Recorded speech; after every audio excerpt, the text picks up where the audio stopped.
We are in the middle of Torah Yudalid in Likutey Moharan, called LeHamshich Shalom, and we're in the middle of part 12 in this Torah, Ot Yud Bet in this Torah, and we were speaking about the Hanukkah candles and how the mitzvah of lighting the Hanukkah candles at the entrance of the door. Okay, these are 4 points. Lighting the Hanukkah candles. Where? At the entrance of the door. When? From when? From when the stars come out. Until when? Until people are no longer walking outside. There are no longer wanderers in the street, in the marketplace. These 4 points, these 4 details of the mitzvah of Hanukkah represent the 4 important factors, important aspects in the formula that is spoken about in this Torah. And they are, the first 2, lighting the Hanukkah candles at the entrance of the door, is about combining, elevating, lifting the glory of Hashem and combining it and fixing it in its place, in its source, which is where? That's where you light the candles, at the entrance of the door. That represents the Bina, it represents the heart, it represents the aspect of awe of the Ribono Shel Olam, and that's called the higher entrance, or the first entrance. Okay, and that's the entrance of the door, the entrance of the house, the main entrance. And then from when do you light it? From when the stars come out. Meaning, when do you begin experiencing the combination, the unification, and the completion of the glory of Hashem at its source, in the heart, in a holy heart, in a heart full of awe, the Ribono Shel Olam? When does that begin to happen?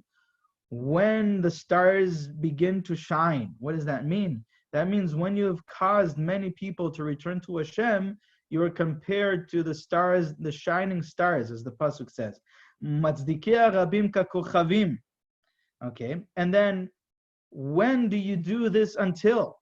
Okay, so the unifying and combining the glory of Hashem with its source in the heart, in an elevated, expanded, open heart, a coherent heart, a heart full of awe of the Ribono Shel Olam. Until when should you be doing this tikkun? Experiencing this tikkun, experiencing this wholeness, this fixed malchut in its source, malchut in the right place. Until when? Until you cause shalom, peace, to be drawn throughout the whole world. Not only personally, not only in your own personal reality, on the inside, not only shalom, peace, wholeness between your body and your own body and your own soul, your own spiritual and physical aspects, but from there, from that state, you should pray, you should daven from that place of wholeness, and that will cause the peace to be brought into the whole world. And when peace is brought in the whole world, then all that means that all of the resistance and everything that was blocking the peace beforehand, everything that was not allowing the peace to spread throughout every aspect, every detail in the universe, those aspects, those blocks, those things that were blocking the peace, that were blocking the shalom, have been dissolved, have been eradicated, have been uprooted, have been eliminated. What are those aspects? And that's what we spoke about in yesterday's shir. Those are the slanderers, the gossipers, holchei ragil, those that are going constantly with their feet, they're traveling from person to person, walking from person to person, and peddling gossip. That's the aspect of the nirgan mafrid aluf, the whisperer that separates the close friends. This pasuk, nirgan mafrid aluf, the Baal Shem Tov uses many times in the context of explaining or describing someone that separates between the Kudsha Brichu and Shchinte, between the Vav and the Hey of Yud Ke Vav Ke. So it's no coincidence that Rabbi Nachman uses this to describe, this pasuk to describe the people that speak Lashon Hara, the people that peddle gossip and go from person to person, spreading slander and negativity. It's because those are the people that are blocking peace. And peace, as we explained throughout this Torah many times in many shiurim, peace is the experience of the Malchut when she is reunited with Kudsha Brichu, when the Hey and the Vav are one, and she experiences the light of the Yesod. Okay, like we said by Pinchas. Pinchas was blessed with the light of the Yesod, and that's why he received the covenant of peace. Shalom. Shalom is the name of the Yesod being experienced by the Malchut. And that's why when Shabbat comes, we have Shalom, because Shabbat is the Malchut. And on Shabbat, the Malchut is lifted up and elevated to her source, reunited with Kudshe Baruch Hu. And that's why Shabbat is an aspect of Geula. It's an aspect of the light of the Geula. Every Shabbat, there's an aspect of the light of the Geula that's revealed, because there's this unification of the Shekhinah being elevated and lifted up and reunited, and she is filled with that light of the Yesod, and that's why Shabbat is full of Shalom. That's why we say Shabbat Shalom, because that's the Shalom that she's experiencing. And we are experiencing by extension. We are the children of the Malchut, right? The Shekhinah is our mother. And so the fact that Rabbi Nachman uses this pasuk, the whisper who separates between friends, who are these friends that he is separating between? It's the Malchut and the Tiferet, right? The Shechina and the Kudsha Brichu. And that's why the Baal Shem Tov uses this pasuk in that same context, about someone that separates between them. Those are the two friends. When you see in Shir HaShirim, right? Shlomo HaMelech, when he speaks about the two friends, the two lovers, who is he speaking about? Okay, usually he's speaking about Kudsha Brichu and Shechinte. Sometimes he's speaking about Abba and Ima, but in a different way. There's a different love and a different connection and a different relationship between Abba and Ima, but usually speaking about Kudsha Brichu and Shechinte. And so there are the two friends, there are the two lovers, and someone who goes and slanders and speaks negatively, and yesterday we spoke about all the different ways that this applies. It applies not only someone who's speaking slander and gossip and negative, but also someone who is thinking it, someone who is focusing on it, someone who is putting their conscious awareness on it, someone who is seeking it out, looking for it in other people, and focusing on it, someone who is also acting in reaction to the negative aspects. Okay, sometimes a person in your life, there's always, in every situation, there's always the positive and the negative aspects in that situation, and you have the choice whether to react to the positive aspects or to the negative aspects. For example, just a very simple example, when someone says something to you, someone, let's say, said something to you, comment that has also a negative connotation to it and also a positive compliment to it. So you have a choice either to react to the negative part of that comment, that negative connotation, that negative implication of that comment, or to react to the positive, to the compliment in that comment, right? And to say, thank you, why, that's so kind of you. Now, I really appreciate that. That's really sweet of you. Something like that. So you always have the choice in every situation in life to either react, not just in your words, but also in your actions and also in your thoughts, to the positive or to the negative, to focus on the positive or to focus on the negative, to consciously seek out the positive or consciously seek out the negative, to speak about the positive or to speak about the negative. We also said that this not only applies to your relationship, the relationship between you and the outside world, but also, you might even say more importantly, it applies in the relationship between you and your own self, in your inside world, in your inside reality. How compassionate are you towards yourself?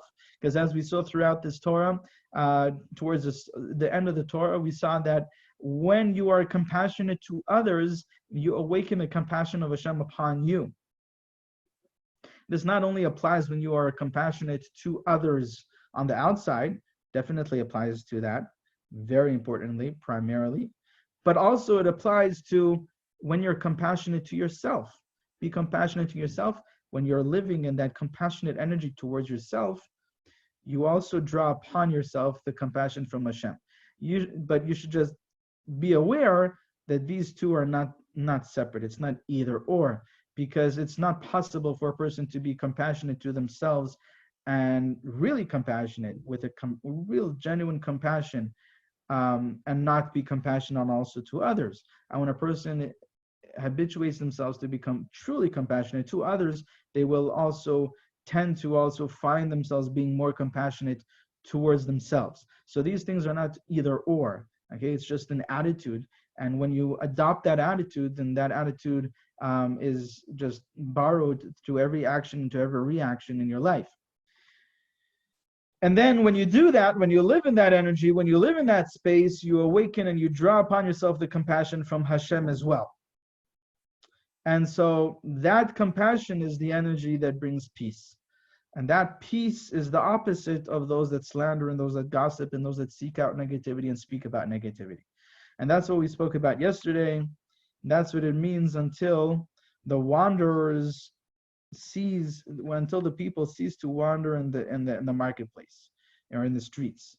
Okay, those are the people that are gossiping, and they are in the streets because they are on the outside of the boundaries of holiness. That's what that represents. And then yesterday we started speaking about how Rabbi Nachman says that one of the characteristics of what's going to be when the world is truly experiencing that complete shalom, that complete wholeness, that complete unification, all hearts being unified as one, is that there will no longer be business transactions.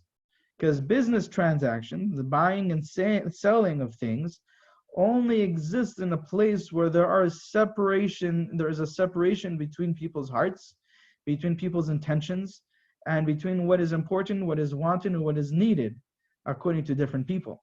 And that's why what the buyer wants to buy is not what the seller wants to buy. Because if the seller wanted to buy the same thing, he wouldn't be selling it to the buyer, right? The seller and the buyer both have different opinions of what it is that wants to be bought. And so that's just a simple, this is also a metaphor, it's a mashal, it's a parable to understand that when a universal peace is not just, we can all live and coexist. It's not just that, it's about a oneness of consciousness, a unified consciousness as one.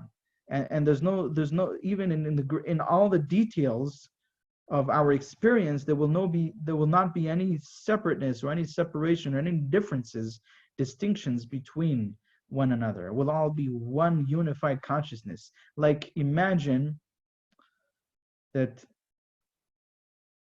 all the organisms of the universe all of a sudden are like cells in a body, in one organism, in one unified consciousness, working coherently. Every part is all working coherently as one. There's no separateness and no separation and no distinction in any part. Nothing is living for itself. Everything is living as one, in one body, so to speak. That's what it means, universal peace. That's what it means, LeHamshich Shalom. And so when that happens, there will no longer be business transactions. Business transaction cannot exist in such a space of consciousness. And so that's what we're up to now, middle of Ot Yud Bet. And Rabbi Nachman explains this in the psukim of in Bereshit. There was an argument and friction that was between the shepherds of Avram's flocks and the shepherds of Lot's flocks. And it says in the pasuk that the Canaanim were then living in the land. Okay, so what does that mean? What's the significance of that? So let's read it inside. Vayhi riv ben ro'eh miknei Avraham. נמצא שכל המשא ומתן והסחורות הוא רק על ידי בחינת מחלוקת, שאין שלום בין הרצונות, וזה בחינת ויהי ריב בין רועה מקנה אברהם ובין רועה מקנה לוט. והכנעני אז בארץ. כנעני זה בחינת סוחר, כמו שפרש רש"י על פסוק כנען בידו. היינו על ידי בחינת ריב ומחלוקת, היינו על ידי בחינת ריב ומחלוקת, בחינת ויהי ריב, על ידי זה והכנעני אז בארץ. על ידי זה יש סוחרים ומשא ומתן בעולם. אבל לעתיד לבוא שיהיה השלום המופלא בעולם, כמו שכתוב וגר זאב עם כבש ונמר עם גדי, אזי יתבטל המשא ומתן, כמו שכתוב ולא יהיה כנעני עוד. Okay, so Rashi explains on the pasuk about Kanaani, Rashi explains that they were merchants, okay, and there's another pasuk in Hosea where it says Canaan biado. Over there, it says in Rashi that that they had the balances of the seat in their hand. Okay, so also referring to the fact that they were businessmen, they were merchants.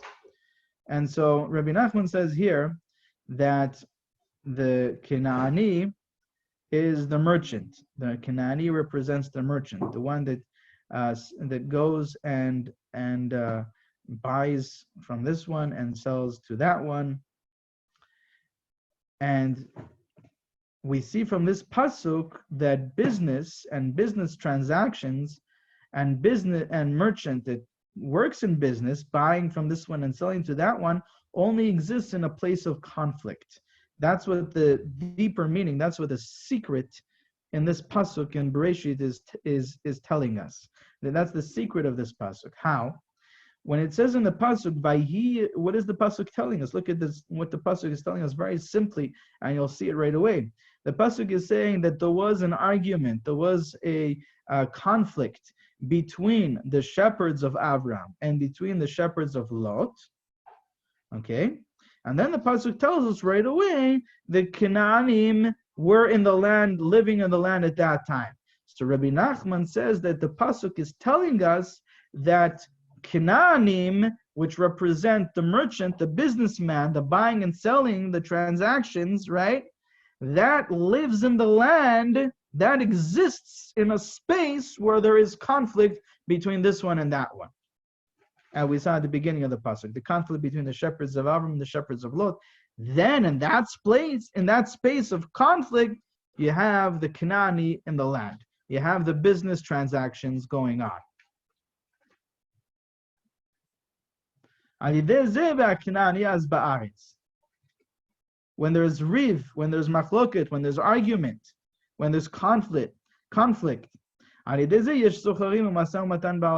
there is business activity in the world.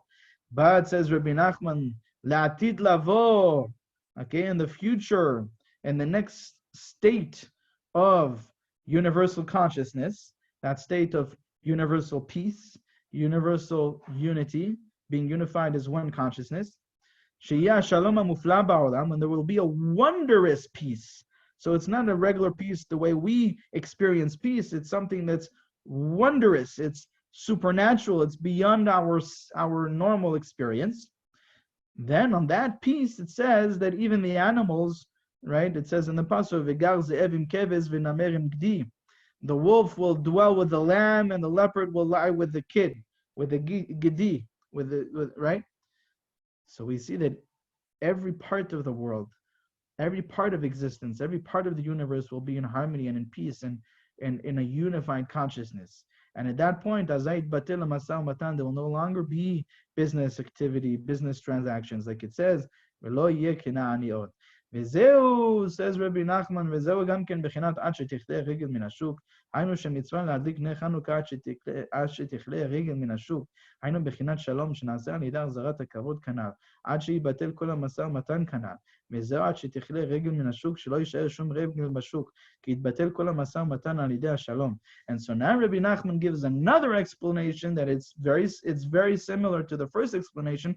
It's the same idea, but he gives it from another perspective of what does it mean that we light the candles of Hanukkah. The time for lighting the Hanukkah candles is until the people stop walking and wandering in the marketplace, right? That's what the description that is given, the detail that is given in the Gemara and in the Shulchan Aruch. So Rabbi Nachman says that the people that are no longer wandering in the marketplace, that resembles and that represents the fact that there is no longer business transactions that are happening.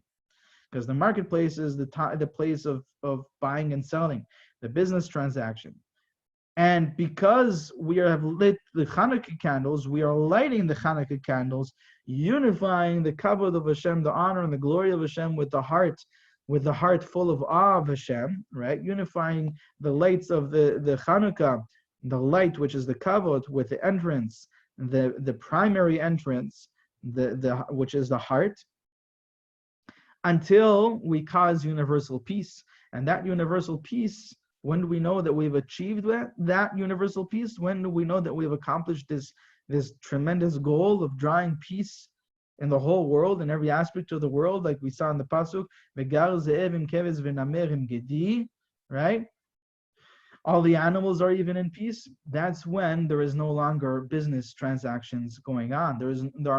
People are no longer wandering in the marketplace. There is no longer a buying and selling business activity in the world. And so that's what that is representing. This is the way Rabbi Nachman explains it here.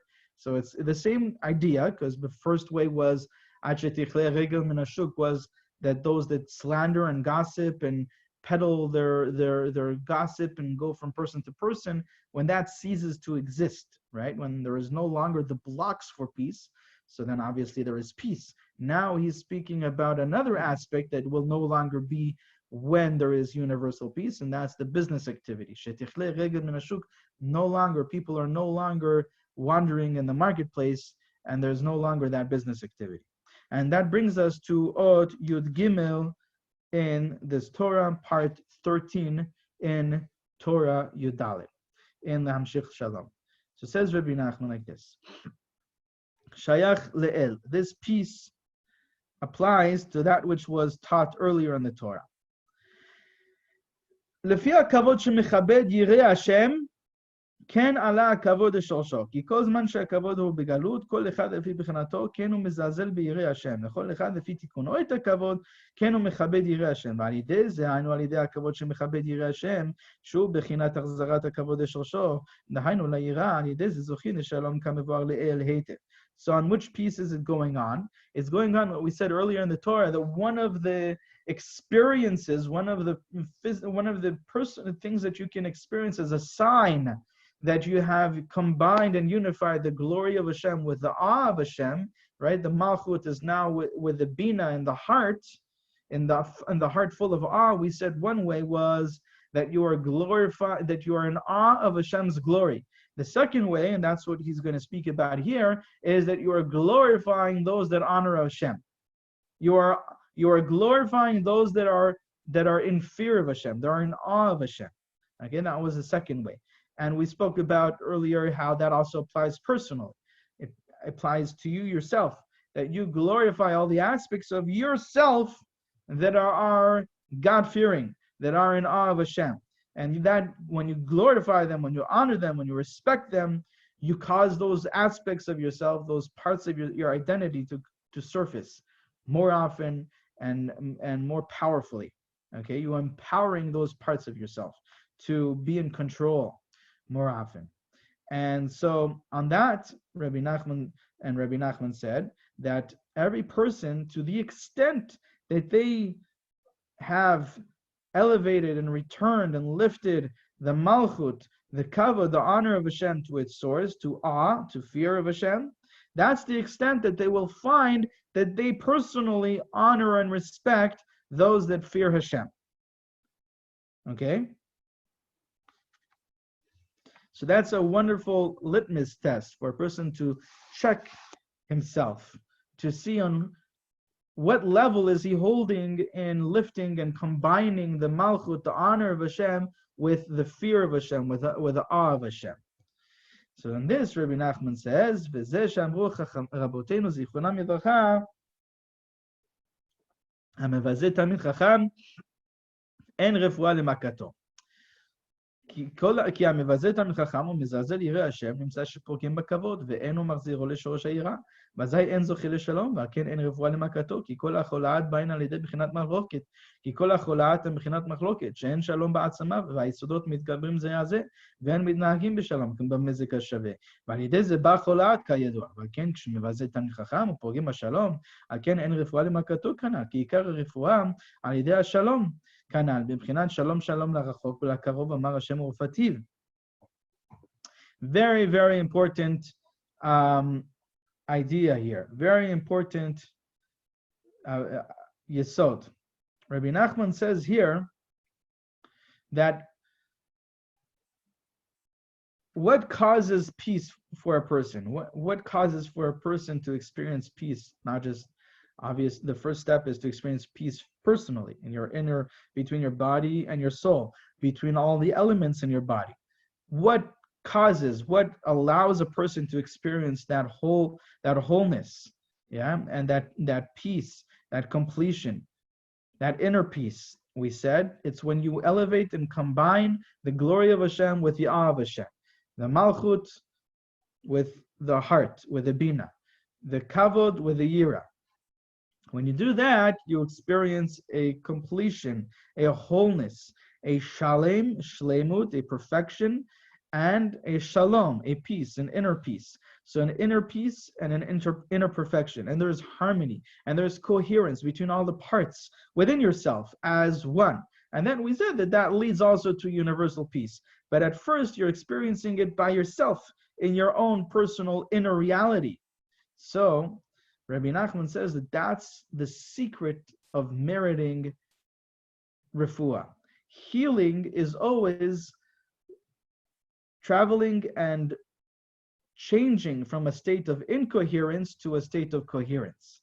Okay? When a person has incoherence between the elements in their body, a person is made up of the four elements of fire and air and water and earth. And when there is incoherence between those four elements, and there is a separation between those elements, and those elements are not working harmoniously as one, that's when a person experiences sickness. That's what Rabbi Nachman says, that's the foundation, that's the first step of all sickness. And that's the core of any sickness, any lack of health, is because the person is lacking in that coherence, where all the elements are not in harmony within himself, within his body, working together.